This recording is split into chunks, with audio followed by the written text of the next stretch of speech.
views and opinions expressed in this program are those of the participants and do not necessarily reflect the views of BronxNet or the program underwriters. Hey everyone, welcome to Open BxRx Remote, brought to you from my living workspace, Chari Executive Suite. Along with me, I have Celia Cruz, the face of the African Diaspora. I'm Rhina Valentin, your hosting Café con Leche every Friday. And here's what's coming up in today's show. Leading things off, we'll hear how one photographer is using her art to capture some of the most historic moments from the Black Lives Matter protests for George Floyd. After that, we'll find out about the upcoming Latinx African Diaspora Solidarity protest against police brutality and racism in the country. Then we'll learn about a panel that will discuss the stories that sell, a conversation of gatekeeping and the importance of diversity and inclusion for Latino authors in publishing. Plus, we'll hear the chosen Latin American films featured in the Human Rights Festival co-presented by Latin Reel. Later on in the show, Bobby C brings us an up-to-date with the latest headlines in the world of sports. And finally, our Open Artist Spotlight shines on backpacking, traveling young poet Miguel Rodriguez, who will perform poetry from his new book. So, sit back y prepárate. All this and more is headed your way, because now we are officially open. Azúcar!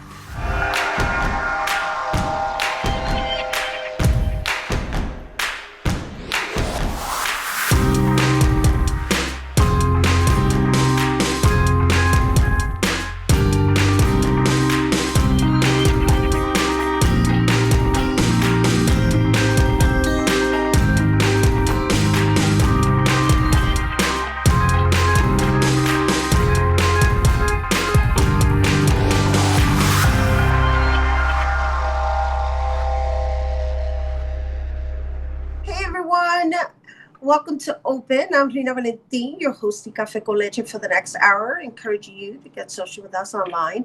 Tweet us and follow us on Instagram at BronxNet TV or like us on Facebook at Open BronxNet Television. And of course, you can always follow me on Twitter, FB, Instagram, Insta Stories, and LinkedIn at Rhina Valentin. So our first guest is a photographer from the Bronx who recently participated in the Black Lives Matter protests for George Floyd, an African-American who was murdered by a police officer in Minneapolis. And the killing struck the nation, and photographer Carlita Lopez has been capturing the people marching for injustice we should say, while protesting. Hola, Carlita. Welcome back to the show. Hi, how are you, Rhina? I'm good. How are you? I'm good, thank God. I'm good. It's been what, a year since we've had you on? Yeah, it's been actually I think a year, almost to the day. Because almost to the day. Because I went with Enfoco for an exhibit that I was doing, and that was the last time I went over to Open. Yeah, but that was a different host. I'm talking about the Friday show. I think it was in the beginning of 2019. Oh, yeah, that was 2 years ago. Yeah. That was 2 years ago, right? Yeah. That's what we were trying to figure out. Anyway, The whole point of it is that, look, I'm showcasing the gift that you came bearing. This beautiful photograph that you gave me of Celia Cruz. She sits on my night table. With a lot of love. I gave that to you with a lot of love. And you know what? It's been received with a lot of love because she sits on my night table. Good. Yeah. So getting back to, or fast forwarding to 2020, right? Which has been a whirlwind of a year at the top of the year. You've been out there protesting. And what I'd like to open up with is just your experience as a protester before a photographer. What's that been like for you? It's been very emotional. It's been super emotional. I've been to a lot of other protests before, but this one was so different because there's such a sense of unity and change that people want, you know, and it's definitely been super emotional because on top of like everything that's happening, we're also going through a pandemic, so it's been a very weird time, you know, so it's been very emotional and very powerful. Like I'm a different person after going to those protests for sure. I would imagine so. And as we go through some of your images, I just want to point out one of the things that just popped out for me. It stood out. Is I noticed that in a lot of your images, you have the bridge as a background in some form of or another. And I want to say I saw it in at least 5 different images, 5 different scenes, 5 different scenarios. So I don't even know how many protests you've attended, but first share how many protests you've attended, and then share if you, because you express yourself through photography, if you subconsciously are hoping and wishing for some kind of bridging to happen between the police and society within this protest. So I don't know. That's just what stood out for me in observing your images. Well, I went to 5 days of protests in a row. So every protest was different. And when I took the photos of the bridges, that was on the second day that I went of protest, and we actually walked from Harlem. So that day I walked 6 miles alongside of thousands of people, and we ended up at City Hall, and the cops were blocking us from crossing the Brooklyn Bridge. And then, they split us up. We were all in groups, and then they said, "Oh, let's go to the FDR. Let's take over the FDR." And I was super exhausted at that point, but I definitely wanted to capture that because it was such a historical moment, and just to see how many people were in solidarity, and it was just a very beautiful, like, human moment. And it definitely was meaningful to me, the fact that we were in between those 2 bridges, because we were between the Brooklyn Bridge and the Manhattan Bridge. So it was a very powerful moment. Like, I couldn't even believe that I was, there. We blocked off that FDR for over an hour. So yeah. So are you telling me that some of the marching occurred organically based on the police blocking off certain walkways? Yeah, absolutely. Because we were a big group, and they they were splitting us up. They wanted us to be, they just wanted to split us up because it was a lot of us. And right. Some people ended up walking to the Manhattan Bridge and protesting there, and it was just we just split up, and by the time we got to the FDR, like, our group was like maybe 50-60 people. So now you answered my question, though, right? Because I was trying to figure out, I was like, is she subconsciously trying to bridge the relationship with the police and the people? But no, what you did, right? Well, this is my interpretation, is you were bridging all the people from all the different boroughs, from all the different races coming together. Yeah, we were all strangers. You know what I mean? We were all strangers, and it was just like, it was crazy because I definitely experienced just humanity, like, we were all strangers, but we all took care of each other, because after that, I saw a few people get brutalized after that, after we got off the bridge, and that was really scary. And like, photographers are especially at risk at the protest because they, the law enforcement doesn't want stuff to be recorded, Right. They don't want the documentation. Right. And it was a very scary moment for me, and it was crazy, it was just crazy. So and you captured this one image of a sign that said "Defund the Police," and while I tried to open up with some harmonious interpretation of your work based on what you've shared in your experience, like, what's your stance? Where do you stand? I mean, obviously you're out there protesting, but what is your position before we go? First off, police brutality needs to stop. That's the main thing to me.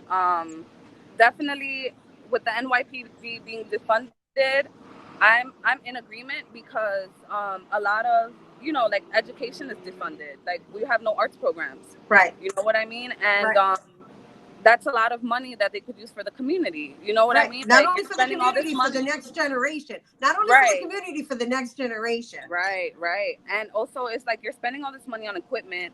You're using riot gear for peaceful protesters. Like, there's no need for that. You know what I mean? And that money can go to fund, low-income communities, families that don't, you know what I mean? Like, there's so many other ways that that money could be used.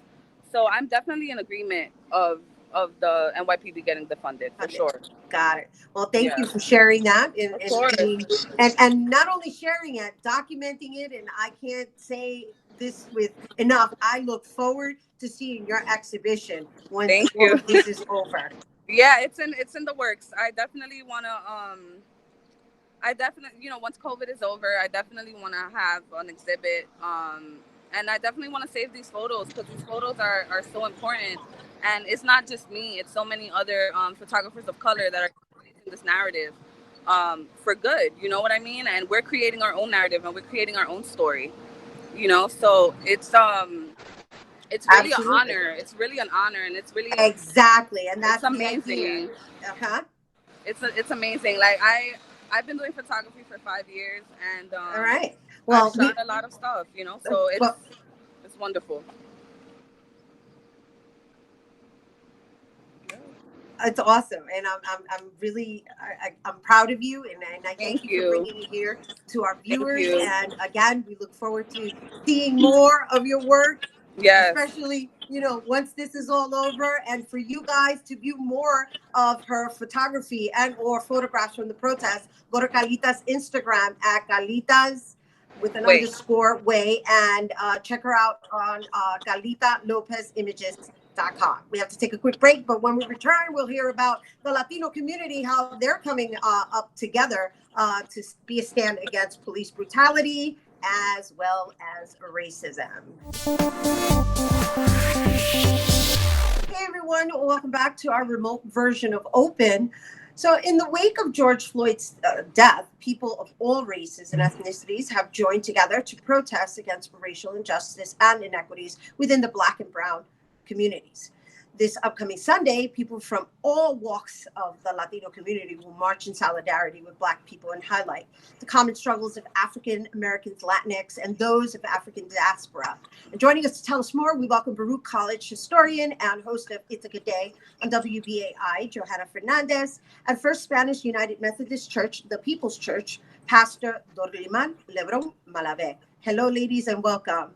Thank you. Thanks for having us. Yeah, thank you for the work that you're doing, being there on the front lines. We're trying. It's a moment. It is a moment.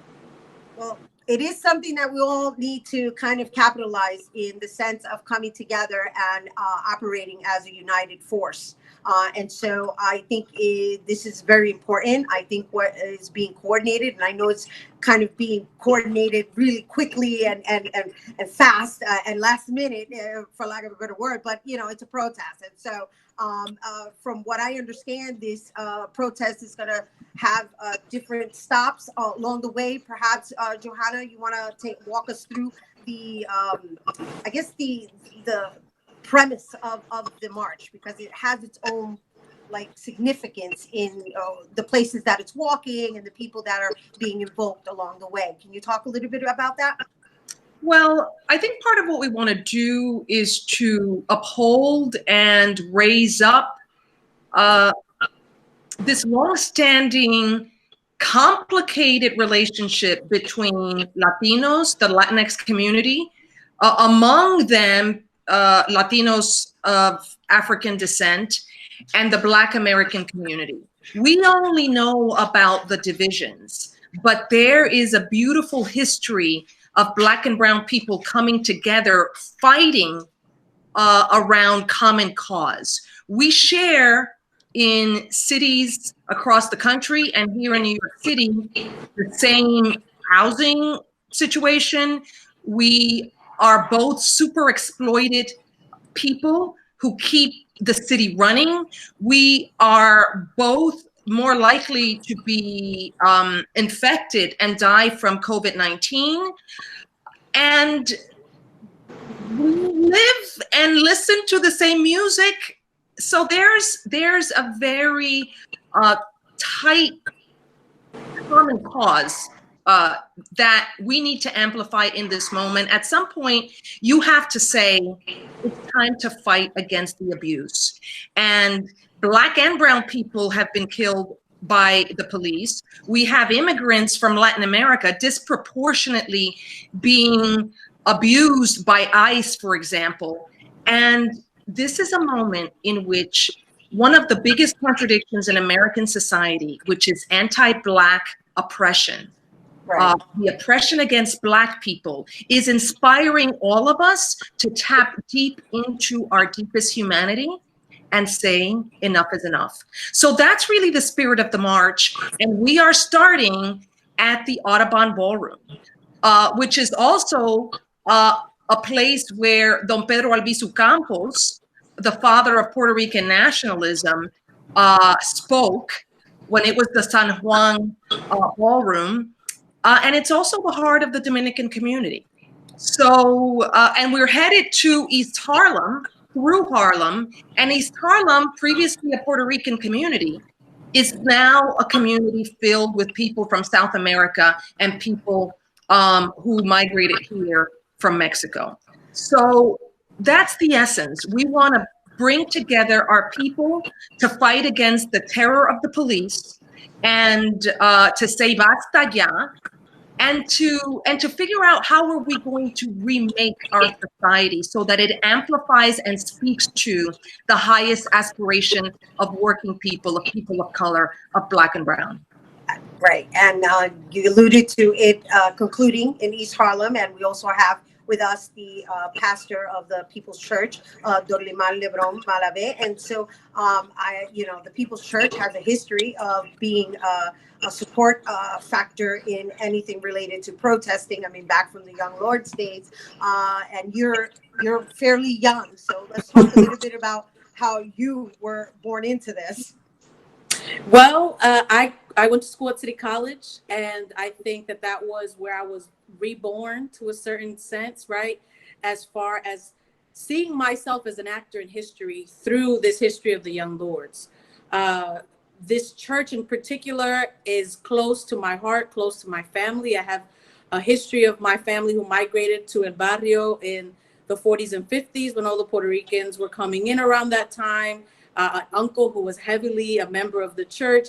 And so for me to be the pastor of this church, particularly in this season, in this moment in which we are in, is extremely humbling for me, because the work of fighting and for a better world, the work of fighting to see a new world come to pass is very much, at least in my opinion, a work of the Spirit. So there is significance in why we are making these stops throughout the march. So as we invoke these spirits of these freedom fighters that came before us, these freedom fighters whose shoulders we stand on today, this idea of believing in a new world deeply and intensely is deeply a work of the Spirit. So I'm just grateful to be able to be a part of this movement, because we keep talking about it kind of like, yeah, this is a very specific and special moment, but the goal is that it's not just a moment, but this continues to build into this movement where we can finally see this new world being born that so many of us believe in and want to see happen. Well, there's definitely a revolution going on. That's without a doubt. And so it's lovely that Johanna is here, because while you were mentioning that there's going to be invocations of these freedom fighters, Johanna, as a historian, my question is are people going to be educated along the process? And in each stop, are there going to be any words or any descriptions behind the people that are being invoked? Absolutely. I think that one of the fascinating things about this period is that people are upholding Black lives, and the demonstrations are profoundly diverse. One of the reasons why this is a moment like no other is because people are defending Black life, calling for the defunding, demobilization, and abolition of the police. And it's not just, the descendants of enslaved Africans in North America who are fighting. It's white people, it's Asian people, it's Latinos, Afro-Latinos, and everyone in between. And so part of what we're going to do in the course of the march is to amplify the different voices for change and transformation that have been integral to the history of New York City. We know who Malcolm X was. Right. Someone who was uncompromising in his defense and fight against, defense of Black people and fight against white supremacy, essentially. But the woman who held Malcolm's head when he was shot at the Audubon Ballroom is Yuri Kochiyama. Who is Japanese. Yuri Kochiyama is a Right. radical Asian woman who upheld the most progressive and radical politics of that period, worked closely with Malcolm X and with many other groups across the country, supported the Young Lords, the Puerto Rican counterpart of the Black Panther Party, the Black Panthers. And the reason why she's a radical is because she believed that we needed to fight to transform society, to uproot exploitation and oppression from the ground up, essentially system change. Right. We're going to, Sorry, I knew this was going to happen. I knew this was going to become a history lesson. And they're rapping me, and I'm going, oh my gosh, how am I going to rap her while she's in the middle of giving us all this like important information? But we got to start wrapping it up, ladies. I'm sorry. That's okay. So I'll just say that, the Black Panthers were at the helm of a very important coalition in Chicago called the Rainbow Coalition. You might have heard about the Rainbow Coalition through Jesse Jackson, but its origins are in Chicago with the Black Panther Party. And it was a coalition that brought together Puerto Ricans, Mexicans, Black Americans, but also poor whites from Appalachia. And it articulated the notion that the people in all of those communities who are the poor and the working class need to come together on the basis of class interests to fight against racism and white supremacy, which divides us, but ultimately to transform society. And so that is the history that we're going to raise up. Right. You're going to march for. on Sunday in solidarity. And I want to thank you both, ladies, both of you, for being here and representing us and being at the forefront. I love seeing women at the forefront, and that is a big thing for me. And also to see a female pastor. Thank you, Pastor, for being here with us and blessing us with your spirituality. And I just want to share with everyone the details of the actual march, and that's the Latinx African Diaspora Solidarity March.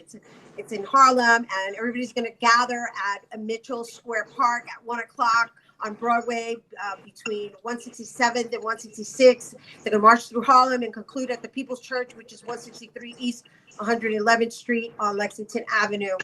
And well, we got to take a quick break. And when we return, there's going to be a forum discussing the importance of diversity in publishing. Don't go anywhere.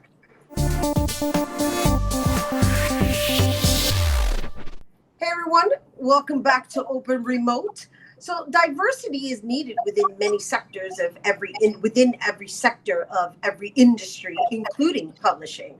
And our next guest will be facilitating #Dignidad Literaria, the stories that sell, a conversation of gatekeeping to update community of writers about the different steps being taken towards diversity and inclusion for Latino authors in publishing. And joining us to tell us more, please welcome writer, producer, activist, founder of New York City Latina Writers Group and Dominican Writers Association board member, Alicia Anabel Santos. Hi. Hey, hi everyone. Thank you so much, Rhina, for having me. I'm so excited to be here. I'm sorry that we have to meet under these circumstances, but I gotta say it's really good to see you. I'm so happy to be here. So you want me to jump in and just share what we have going on in this and talk a little bit about the event? Well, first I want to just introduce to everyone, while I did introduce all of the things you're involved in, I personally want to acknowledge you on air for your stance for people of colors, because I mean, while you stand for Dominican and Latinx, it's really people of color that your stands for when it comes to the literary world. And I just want to acknowledge you because I've watched you, you know, in founding the New York City Latina Writer Group and now the Dominican Writers Association, and how you've expanding, making sure that our voices are heard. So with that, let's talk about how you even got involved with the Dominican Writers Association. So, as you mentioned, I'm the founder of the New York City Latina Writers Group, which was established in 2006, October. We'll be 14 years this October, which is a huge accomplishment. There are over 800 writers. And as you said, I'm very passionate about lifting the voices of women, particularly women of color. And so my life work has been that, to create space where women of color can come together and write and share and tell their stories. That has expanded within my partnership with the Dominican Writers Association, and meeting Angie Abreu, the creative director and founder, who her mission and vision and purpose is to create a space where Dominican writers can be visibilized, can have publishing deals, can be informed and receive resources that they would otherwise not get if Dominican Writers Association didn't exist. So I'm a proud board member of the Dominican writers. And as you said, it's really important to me. It's really important to me to see our people of color, being visibilized and having their voices heard. And so with regards to this panel, this upcoming panel that you're going to be facilitating, talk a little bit about the Big Five and what has brought this on, because I understand that the panel is meant to really serve as a follow-up to some demands that were being set out throughout the Dominican Writers Association. Well, the Big Five are the major publishing houses, right? The Random Houses, the Simon Schusters, the HarperCollins, Macmillan, Flatiron, so on and so forth, Penguin. And so what happened at the beginning of the year was that there was a book that was published by a white Latina titled American Dirt that took a lot of heat, in particular by a Chicana Mexican writer from LA, Miriam Gulba. She is the co-founder of Dignidad Literaria.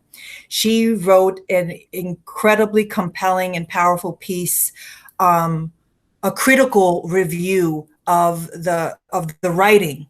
You know, this wasn't a personal attack more than there were concerns around the story and who gets to tell certain stories and how they get to tell it. And then in addition to that, the conversation expands to who's getting paid for what, right? And so the white writers, if you haven't seen what happened on Twitter, there was a Twitter conversation, a Twitter storm around folks coming on. It was hashtag publishing paid me. And so that was started by LL McKinney. It's important because here we have a Black woman who is calling these publishing houses to task during this Black Lives Matter movement about the inequality, the inequities that we're seeing, the huge pay gaps that folks are seeing. That book received a 7-figure book deal that had people in an uproar because we're saying, why do we have, these white writers making this amount, and some of our Black and Latinx writers are making like $15,000 for an advance? It's huge. And so let's go to the event. So the event is called Stories That Sell, a conversation on gatekeeping, scheduled for Tuesday, June 16th at 7 p.m. via Zoom. For those of you interested in joining, please go to DominicanWriters.com. This panel is intended to further the conversation initiated by the founders of Dignidad Literaria. We met them in February when they came and met with Flatiron Books, and they sat at this board table and said, okay, we are holding you accountable. How are you going to step up and honor Latinx voices, Latinx authors, And so we wanted to see Latinx representation, diversity, inclusion in publishing. And they brought demands. And the Big Five, or Flatiron Books, was meant to deliver. So they didn't deliver, or not everything that we asked for. They did deliver in the sense that the editor at large isn't a Latina, is a Latinx author herself in her own right.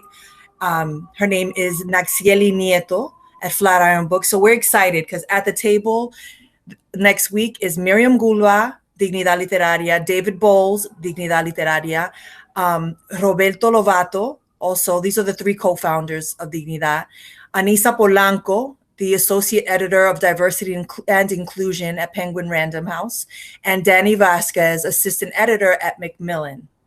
We are super excited to come to the table, and you already know we have our demands. I know, and I wanted to ask you before we go, is it deliberately named Dignidad Literaria with no translation to literary dignity?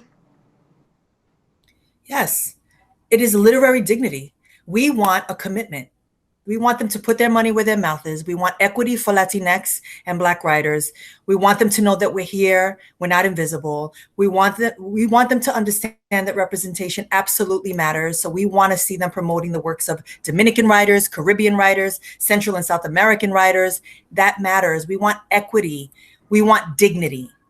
And so in demanding that dignity, you're also demanding that people learn how to say it in Spanish, is what I was suggesting. That because you're not translating it for anybody. You're saying dignidad literaria. Eso es lo que queremos, dignidad literaria, porque no merecemos esa dignidad y ese respeto. And we also want to see it in those advances, mostly. So right? I love it. I love it. I love it. And I applaud you and thank you for bringing it to our platform and sharing it with our viewers. I will make it my business to make sure that everybody gets the details. Are there any last words before we go? No, I want buy books by Black authors, buy books by Latinx. We have been protesting. We have been asking, support us, support our stories, support our artists. We want the publishing giants to do right by us. We're tired of begging. And so we're ready. And that's how we do it. You know, power of numbers. Right. Show the interest. All right, sister. Thank you again. Thank you. Thank you so much, Rhina. I'm so grateful. Always. Bravo. You guys, once again, hashtag Dignidad Literaria, the stories that tell, a conversation of gatekeeping, will take place Tuesday, June 16th at 7 p.m. via Zoom. To RSVP, you can visit dominicanwriters.com/social events. All right, we got to take a quick break, but when we return, we'll learn about a film festival showcasing human rights. Don't go anywhere. Hey everyone, welcome back to Open Remote.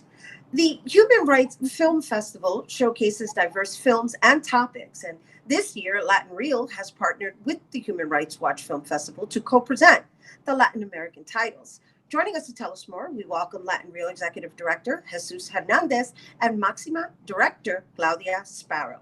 Hello and welcome. Hi, Rhina. Jesus? Yes. So can you share a little bit more about this partnership Latin Reel has with the Human Rights Film Festival? Sure. We just began to do partnerships that we have been sustaining throughout the year with other organizations and film festivals that to amplify Latinx and Latin American filmmakers. So when I saw these two wonderful films playing at Human Rights Watch Film Festival, I reached out to them to amplify their voice and also support them and reach out to a bigger audience. And that's why we began to do this for the first time. So before we start discussing the film Maxima, can you share a little bit about the I guess the mission of Latin Reel versus the Human Rights Film Festival and how that partnership was formed? Yeah, Latin Reel is a year-round film series. We do film screenings year-round, and we try to address inclusion and diversity of Latinx filmmakers through film. So it's a social justice initiative to support and bring equity through film in New York City. And so you discovered Maxima, which is a beautiful, I mean, this film has beautiful landscaping. I mean, you could tell that there was a lot put into it. And thank you for being with us today, Claudia, because I know your schedule is a little tight today. So let's just talk a little bit about how long this film even took to make. Yes, of course. So Maxima tells a story about Maxima Cunha. She's a Peruvian activist. Basically, she's an amazing woman, an amazing human being who she's a farmer who cannot read or write, and yet she's standing up to defend her rights against the largest gold mining company in the world, which is a U.S. corporation. And I am Peruvian. I had been living in the U.S. for many years, and yet I had no idea this was happening. So when she won the Goldman Environmental Prize Award, which is equivalent to the Nobel Prize, the Nobel Peace Prize for environmental activists back in 2016, that's when I first heard her story, and I was shocked, devastated, and also I just literally couldn't stop thinking about her and everything she had been going through, and I decided, there's something I had to do as a Peruvian filmmaker. So I reached out and we started working with her since then, basically. Yeah, since so how many years is that? I mean, I watched a clip of the film, and you could tell that there was a lot of work put into that. There were drones used. I mean, the landscaping is beautiful, the imagery is beautiful, the story is pretty much very similar to what we're going through right now in Absolutely. our urban environment. Absolutely. Yeah, no, I think that her story is so relevant. Even these days, it just shows you that you can go through like the darkest of times, have the biggest challenges thrown at you, face the biggest injustice, and yet you can still create this massive change. It just takes one individual just not willing to take it and standing up to defend their rights, everyone's rights. She's defending land and water that we all depend on at the end of the day. Absolutely. And so, Jesus, how do you determine what films are going to be represented under the Latin Reel umbrella? We invite the movies, actually. And then when we partner with another initiative, like we pick and select the movies we align more on our mission with to co-present them, which is the case of Maxima. Maxima is the Audience Award winner at Hot Dogs, which is the most important documentary film festival in North America. It's a powerful film, as Claudia said, it's really timely, and it's a powerful story about indigenous people against greedy corporations. Right, which is the story we're all going through right now, except for hers is really beautifully captured in a way that we can at least escape to a beautiful island or a country, I should say, because really the imagery is beautiful. It's really stunning. And so I just wanted to share that because it looks like you took a long time to make that film, and I'm very curious to know how long it took for you to make it. Well, she's been fighting basically since 2011. And so there was archival footage that we've been using from early on, but we actually started documenting her fight towards the end of 2016. So it took us about 3 years to fully complete the film, even though she's been fighting since 2011. And so can you give us a little tease on what the conclusion is in the film? In a way, I think no matter what, it's uplifting. Unfortunately, is ongoing in many ways. Once you've watched the film, you'll understand. And again, it's just representative of all big issues that we are facing. There's no one, unfortunately, one easy, straightforward solution because there are so many elements that go into making big changes. Yes, and the beauty of Mother Earth really making a stance through individuals, we'll say, right? Because again, this woman is fighting for land, her respectful land that she owns. And so, Jesus, can you share a little bit more of what else is in store throughout this festival that's coming under the Latin Reel umbrella? Yeah, Latin Reel is representing also Radio Silence, which is a powerful Mexican documentary about Carmen Arizegui, the powerful journalist in Mexico that fights corruption and the government. And the film is also really strong. It's also another woman filmmaker. It's Juliana Fanjul. And all the films are going to be accessible through the film festival until June 20th. The film festival started yesterday, June 11th, and you can watch a film starting right now until June 20th, but just be aware that once you hit play, your rented movie is going to be available for 24 hours to stream. So you can watch it anytime or join the live screening for Maxima and Radio Silence. Okay, and so Claudia, before we go, I Yes. understand that there's going to be a live event. Let's share that with our audience. Yes, so like Jesus mentioned, you can buy a ticket right now, watch it right now. You could also, on Tuesday, June 16th, so this Tuesday, you can start watching the film at 6:25 Eastern Time, and then you can join us for a live Q&A that starts right at 8. So it's going to be great because it'll give us an opportunity to, even though we're experiencing this virtually and everybody's at home, we can still come together and discuss these important issues. Yeah, So it's okay. Everybody could take a break from Netflix. And so, Jesus, before we go, how many other films are available for screening? The selection is really strong. I think it's around 8-9 movies this year. All the films have been multi-award-winning films from all over the world, and a lot of them haven't been seen in New York. So New York audiences are going to be, even U.S. audiences, because the festival is accessible nationwide. So everyone in the U.S. can watch these powerful movies, and not be on Netflix. Beautiful. And I guess that's the beauty of us being virtually or converting to remote execution. Thank you both for being here with us today. And you guys, once again, that was Jesus Hernandez, Executive Director of Latin Reel, and Maxima Director, Claudia Sparrow. And if you're interested in watching the film festival, the Human Rights Film Festival is taking place from June 11th to June 20th. And the website is hrwfilmfestivalstream.org. Don't go anywhere. Bobby C's Weekly Sports Roundup is coming up next.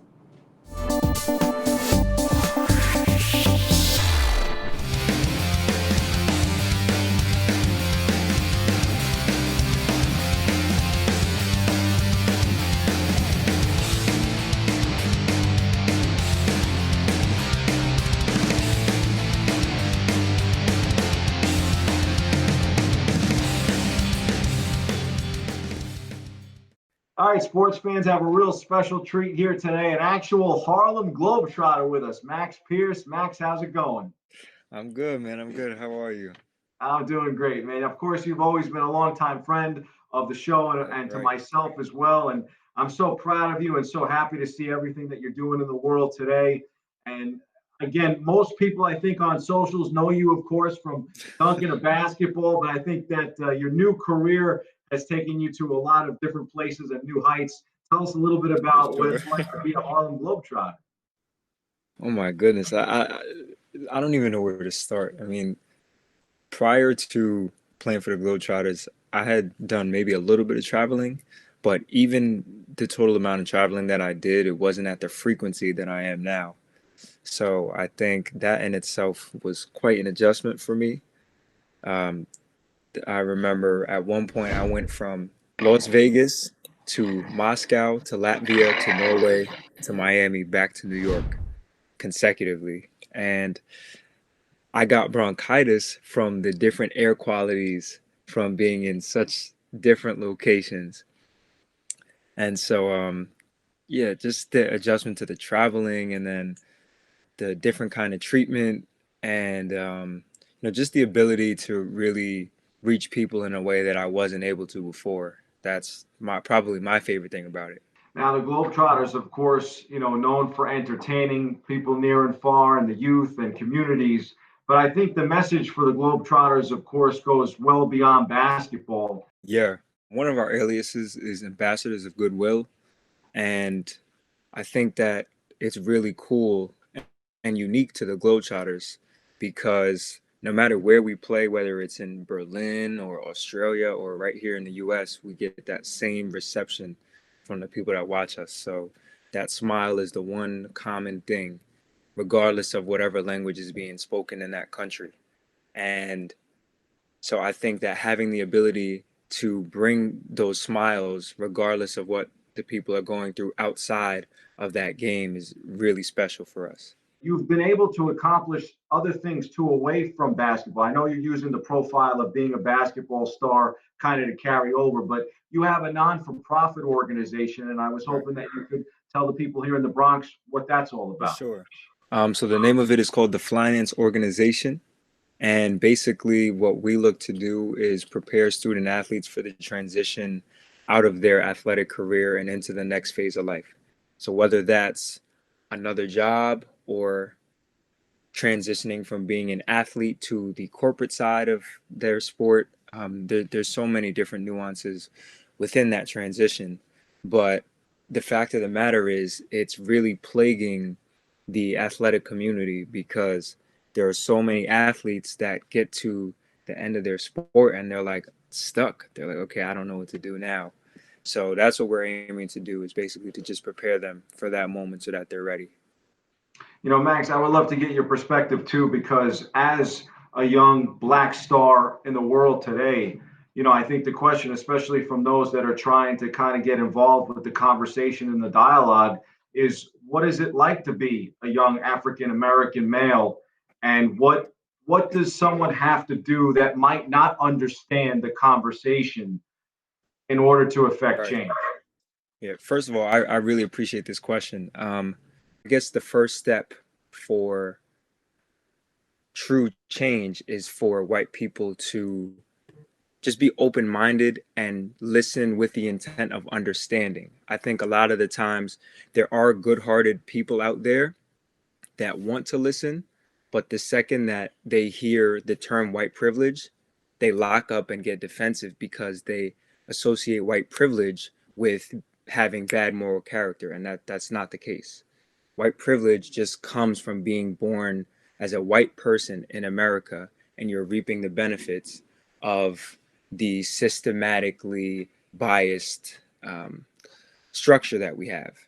And so if people could take the time to understand that and understand how it affects Black people, then I think it would allow us to get into the minds of people who are not as coherent and educated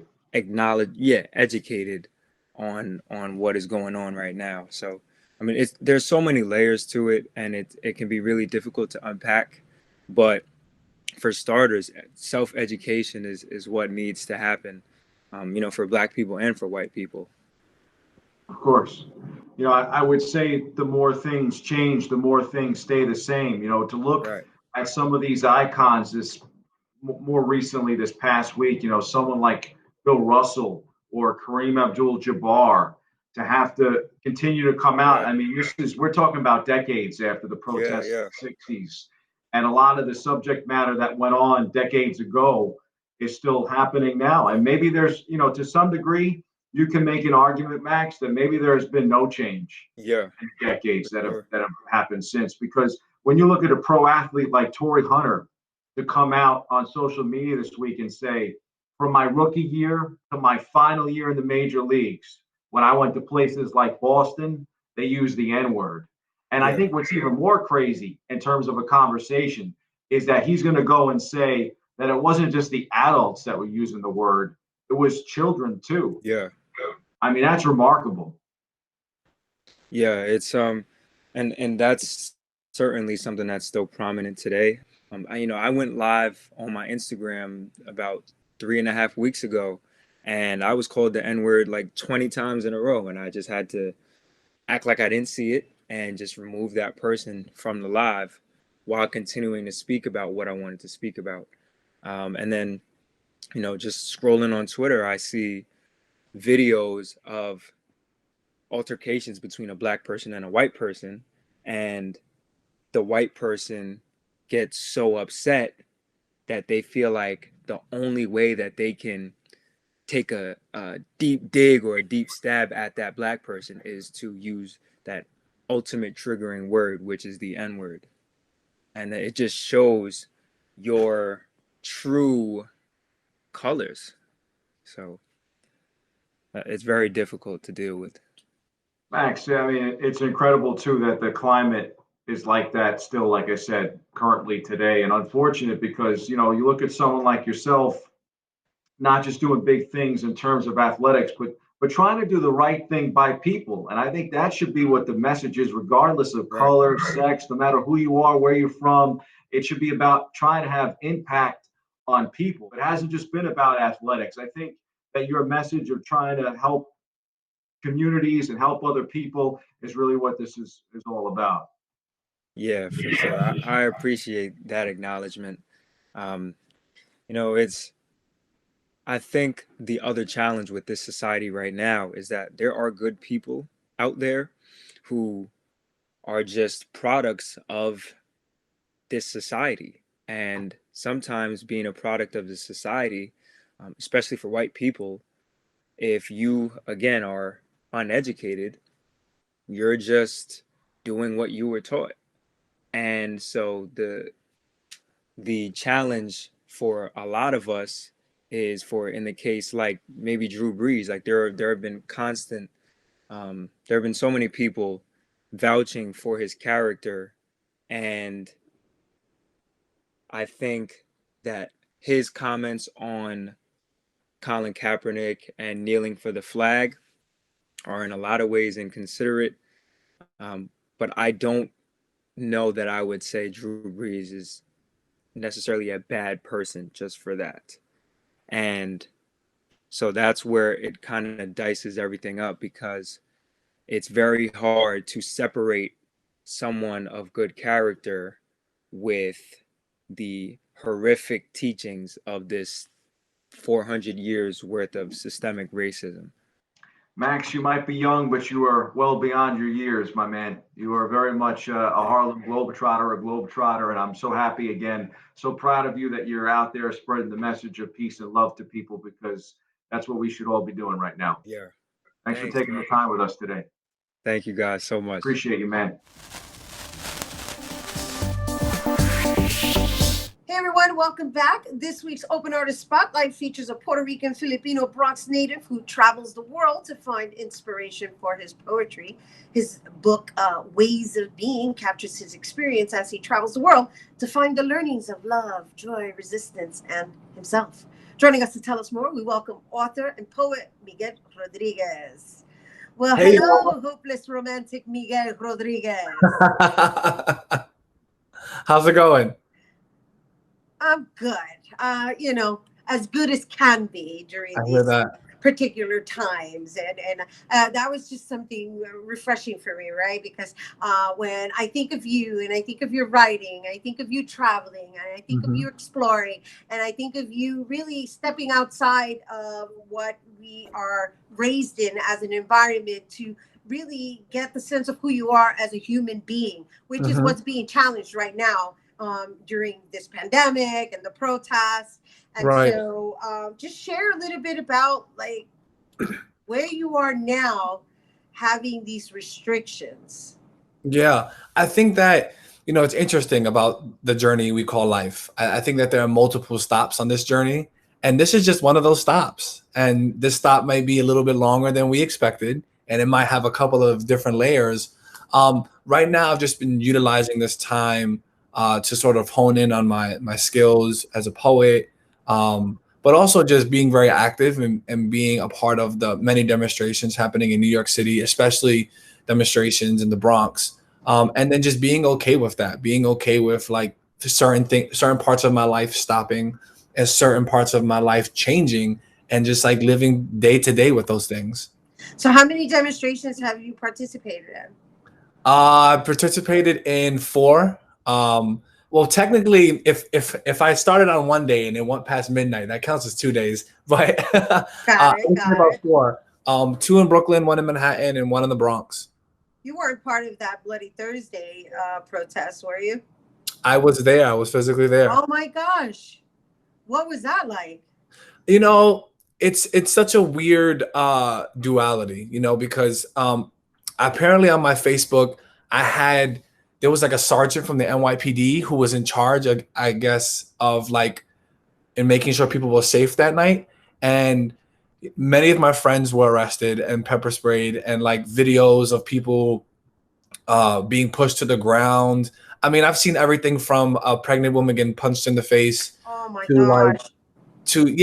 and it's a very, as a therapist, it's a very traumatic experience to see members of your community being physically harmed. And I say that both for the folks who live there and both for the folks who work there. And I'm talking about officers of the NYPD as well. And I think that it's a very toxic space to be in, where the identity of Black and brown people has been so broken down and so pulled apart that when folks do stand up and speak and fight, is seen as violent, when it's like, no, like this is me trying to like be myself in my community and express what I need, you know? Yeah, I feel you. And then there's also the New York way of being, right? Because New Yorkers have a tendency to be a little aggressive, you know, for lack of a better word. I'm a New Yorker, born and bred, and it's sometimes we're identified as such, which can be misconstrued in behavior patterns, right? And so there's this automatic defense. But from what I understand, on that particular day, there was a lot of misunderstandings and entrapment. That's the word that keeps coming up for me. Yeah, folks were kettled. That it's a tactic that's used where, you know, folks are surrounded. And there were many different tactics. They were closing train stations way before curfew, not letting folks leave the area. So if you didn't live in the Bronx, in that immediate area, you were basically trapped there for some time. And it's nothing new. You know, this isn't a tactic that we just saw that Thursday. This has been happening for a very long time, like talking about, you know, multiple decades ago up until this point. And so how were you able to get away? Like how were you able to salvage yourself? Because from what I understand, a lot of people just were entrapped. They were trapped. Yeah, I think that well, it all depends on what the roles of individuals were. Like most people think demonstrations happen and people show up and like, all right, I'm going to march. Like as a community organizer, we are strategic in making sure that there are different roles for folks. So folks might be doing mutual aid. Folks might be doing jail support. So if you're doing jail support, the goal is to not also be in jail. The goal is to support people who are like coming out of jail. And so my role was just different that day. My role was different that day. The same time it was different. I was actually a part of the demonstrations where the mayor's daughter was arrested. I was in that group. Right. And so my role that day was different from the role that I played on Thursday. And just so as a brown person, right? Because I know we wanted to talk about your book, but this is, you know, these are the times we're living in, and these are the conversations that are just being had that I think people need to be a part of. And the fact that you identify as a person, I understand that you're developing a new book and that you're going to be sharing a poem with us for the first time. Yes. Yes. So just give us a background on it, and then I'll do a nice little introduction to share with our viewers. Well, I think about this. Growing up in school, there were different tables, and depending on the table you sat in, that was your identity. And I think it's a part of white supremacy culture to tell folks, especially folks of color, that you're either one thing or the other. When in fact, part of dismantling that culture is being both and, right? Like I can both be a therapist and watch Dragon Ball Z. You know, I can both be a community organizer and love Sailor Moon and love organic gummy bears and want to shop at Whole Foods because it's better for my body, but also understand that as an institution, it's a part of gentrification. And so a lot of both and. All right. So here we have Miguel Rodriguez, who's going to read from his, well, actually, he's not going to read because the book hasn't been published yet. This is his second book, and we're getting a taste of it. Let's give it up for him. He's going to recite, and honestly, would you judge me? And honestly, would you judge me? If I said I liked playing video games way more than I should, would you judge me? If I said I create sim characters that mimic the life choices I was too afraid to make, would you judge me? I still practice wrestling moves when I'm alone. I'm convinced one day I'll win a fight with a chokeslam. I'm sure my socks tell stories about which of them are my favorites, while I'm secretly screaming to be noticed by someone other than my reflection and the people asking me for money as I walk by them with really cool socks. If I said I learned how to tie bow ties as an excuse to never use the fake ones given back to me as gifts, if I said I hop the train every chance I get, if I said I'm a therapist who needs a therapist, would you judge me? If I said I can make the best baked macaroni and cheese your mother ever tried, if I said I love washing dishes and somehow I'll publish an article highlighting how washing dishes is exactly how God made us and how he speaks to us with streams of running water and a little soap, I tend to shine better. If I said I intentionally cross the street when I see a dog, I'm not afraid, I'm just allergic to dogs. If I said I pick my nose in public and I don't care who sees me, if I said people watch me more than I should, and I'm afraid of falling asleep on the train because I'll end up on someone else's Snapchat, or worse, missing my stop, would you judge me? If I said I dream what it will be like to make my wife breakfast, go shopping, and have her pick things out for me to pay for. If I said I haven't mastered the ability to not come off as self-centered, I'm just really good at talking about myself, would you judge me? Which is why I talk to myself. Like I have no one else to speak to other than the voice in my head. When the voice of my heart is sleep, I cheat on it with the voice of my past. If I said I have degrees in things I've made up in my mind, like an associate's degree of compassion, a bachelor's degree of self-care, a master's degree in anxiety attacks. I tell myself one day I'll earn a PhD in love, but I'm too afraid of how long it will take to publish something good, worth reading, worth being. Would you judge me?